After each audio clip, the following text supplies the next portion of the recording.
स्टँडमध्ये आमची चप्पल काढली दोघांचे. तिथे आमचं कुपन वगैरे तर काही घेण्यात नाही आलं. त्यांनी सांगितलं असेच काढा आणि नंबर आहे तो लक्षात ठेवा. आता आम्ही चाललो लाईनीतून. खूप प्रचंड मोठी लाईन एकदम पाठीपर्यंत. शानदार बांधकाम केलं आहे तिथे पण अजून थोडं बहुत काम होईल पुढे जाऊन. आणि टोटल जो एरिया आहे तो आहे 9 एकर.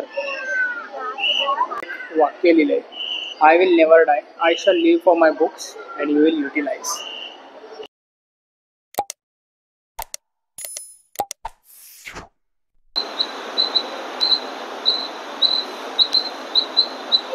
नमस्कार मित्रांनो, माझं नाव प्रथमेश. मी तुमच्या सगळ्यांचं स्वागत करतो माझ्या एका नवीन कोऱ्या व्हिडिओमध्ये. आणि आज आम्ही आलो आहोत ते म्हणजे खारघरला. आणि आम्ही खारघरला जाणार आहोत ते म्हणजे आशिया खंडातली दुसऱ्या नंबरचं सगळ्यात मोठं श्रीकृष्णाचं मंदिर, ते म्हणजे इस्कॉनने बांधलेलं श्री राधा मदन मोहन मंदिर. जर नाव चुकलं असेल तर मी पुन्हा एकदा करेक्ट करून सांगेन, कारण त्या नावाचं थोडंसं कन्फ्युजिंग वाटते मला. तर आम्ही चालू इस्कॉनने बांधलेलं एका मंदिरामध्ये.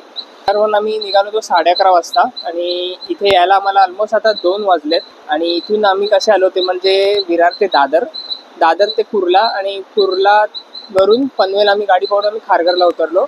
आणि जर तुम्ही सेंट्रल साईडने येत असाल तर म्हणजे तुम्हाला ते म्हणजे ठाण्यावरनं सुद्धा ट्रान्स हार्बरचे जे ट्रेन्स असतात ते तुम्ही पकडून इथे येऊ शकता. आता ह्या व्हिडिओमध्ये मी तुम्हाला सगळी माहिती देणार आहे मंदिराबद्दल, आणि आम्हाला किती खर्च वगैरे झाला आणि आमचा अनुभव कसा होता या मंदिरामध्ये ते आम्ही सांगणार आहे.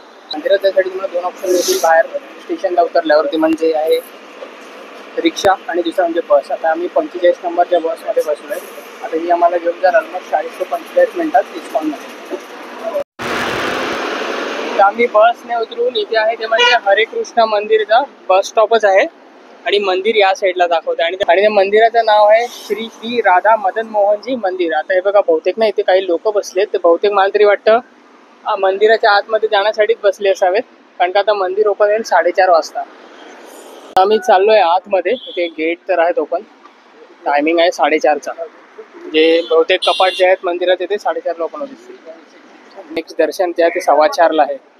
तर आम्ही आत चाललोय आणि बाकी सगळं मंदिर आहे ते एक्सप्लोअर करू. जो समोरचा गेट आहे ना तिकडून आम्ही आतमध्ये जाणार, पण सध्या आता बंद आहे. 2:15 झाले, अजून 1 तास आहे. त्याच्याच बाजूला जे आहे ते म्हणजे ते प्रसादम नावाचं छोटंसं रेस्टॉरंट आहे. ते आतमध्ये पैसे देऊन तुम्ही खाण्याचे जे सामान आहे ते विकत घेऊ शकता.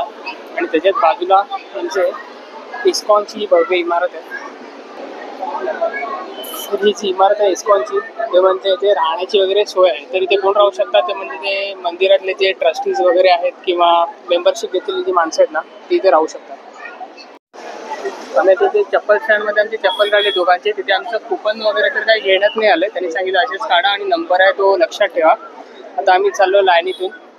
खूप प्रचंड मोठी लाईन एकदम पाठीपर्यंत. तर 4 वाजलेत. आम्ही चाललोय आतमध्ये दर्शनासाठी.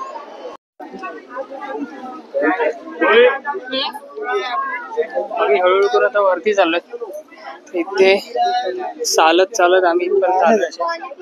इथं वरती आहे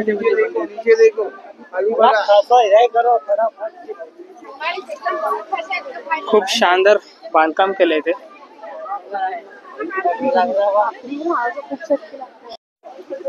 आता इथे अजून एक लाईन.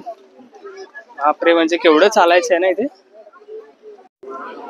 समोर मंदिर आहे आणि हे जे संपूर्ण मंदिराचं बांधकाम झालं आहे म्हणजे जवळजवळ 9 एकरमध्ये आणि 12 वर्ष याला बांधकामासाठी पूर्ण करायला लागले.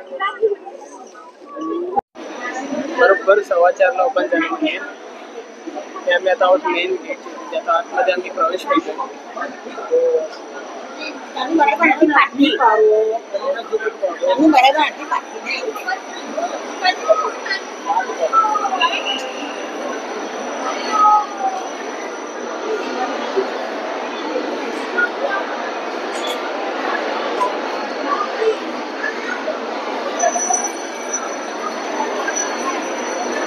त्याच्यात आहे ना ते आहेत ते म्हणजे आपले श्रीकृष्ण आणि बलराम. शेवटचा जो कप्पा आहे तिथे आहे ते म्हणजे आपले श्रीराम, सीता आणि हनुमान. तर असे इस्कॉनमध्ये हे 3 जे कप्पे असतात देवाराचे ते इकडे सेमच असतात. बाहेरून तर बघितलं. आता आम्ही आतमध्ये लाईनीत चाललो, तिकडून जाऊन दर्शन घेऊ. आम्ही लाईनीत आहोत आणि इथे जाता आतमध्ये जे आहे ते म्हणजे असं नक्षीकाम वगैरे केलेलं आहे. कोरीव काम केलं, सॉरी नक्षीकाम नाही. खरं तर इथून आतमध्ये प्रदक्षिणा घालायचा रस्ता जो बंद केला आहे तिकडून. तिकडे आतमध्ये भरपूर काही आहे बघण्यासारखं. तिकडे बंद आहे रस्ता. डायरेक्ट दर्शनाची इथूनच चालण्यात जाऊन दर्शन घेतोय. म्हणजे समोर पुन्हा पहिल्या कप्प्याजवळ जाऊन आम्ही श्रीकृष्ण आणि त्यांचे बंधू बलराम जे आतमध्ये आहेत. म्हणजे श्रीकृष्ण, राधा आणि इकडे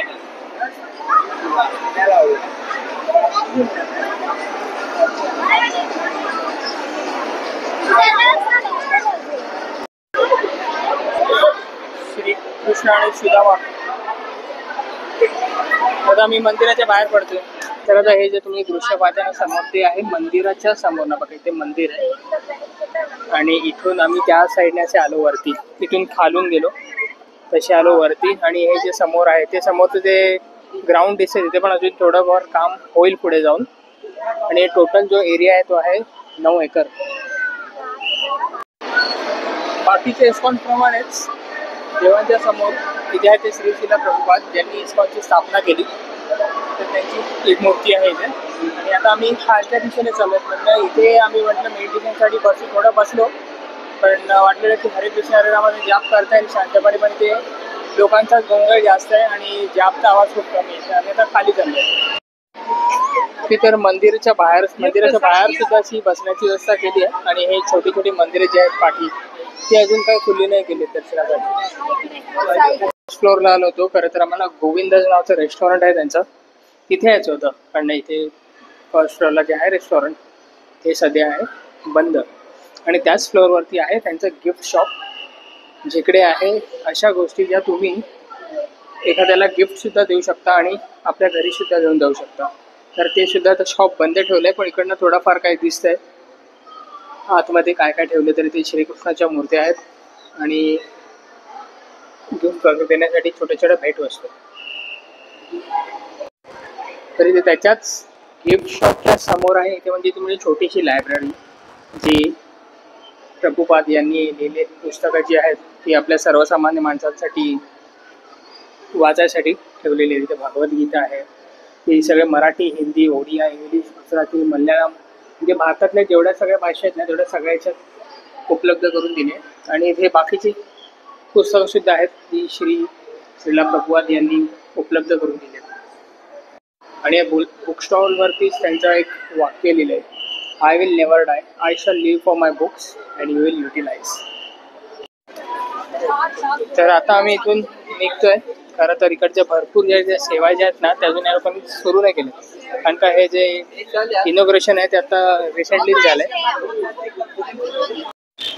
हे समोर आहे ना ते म्हणजे मंदिर. आम्ही बाहेर आलोय आणि इथे मंदिराच्या समोरच त्या जाळीच्या पार आहे गोल ग्राउंड. खूप सुंदर ग्राउंड दिसतं इथून. पण आतमध्ये जायला अलाउड नाही आहे बाहेरच्या लोकांना वगैरे. तर आता मी माझा रिव्ह्यू देतो. कसं वाटलं तुला? कसं वाटलं? खूप क्राऊडेड आहे. पण मॅनेजमेंट असेल तर हे क्राऊड पण काही नाही वाटणार. मी आतापर्यंत जवळजवळ हे माझं तिसरं इस्कॉन असेल. याच्या आधी मी वृंदावनला गेलो इस्कॉनमध्ये, जुहूला गेलोय. पण मला तिकडे जास्त आकर्षित असं केलं ना ते म्हणजे तिकडचा जो भक्तिरस होता लोकांचा, ज्या प्रकारे ते असतात त्या ती वाईब मला इथे नाही मिळाली, अजिबात नाही मिळाली. प्लस पॉईंट हा आहे की हे फक्त आशियातलं दुसरं मोठं मंदिर आहे इस्कॉनचं, बस तेवढंच आहे. बाकी मॅनेजमेंट वगैरे अजिबात नाही इकडे चांगलं एवढं वाटलं नाही. नवीनच मंदिर आहे त्याच्यामुळे इकडचं रेस्टॉरंट चालू व्हायचं आहे. परत गिफ्ट शॉप आहे ते पण चालू व्हायचं आहे. त्या लवकर चालू करतील खरंच त्यांचे सेल्स वगैरे पण आहे ते कम्प्लीट होतील. पण आम्हाला खरं तर गोविंद रेस्टॉरंटचं जेवण जेवायचं होतं, त्याच्यासाठी पण आम्ही ट्राय करतो पण नाही जमलं. पण आता ठीक आहे, आम्ही बाहेर आलो. आता हळूहळू सुधारेल, डेव्हलपमेंट होईल मंदिरामध्ये.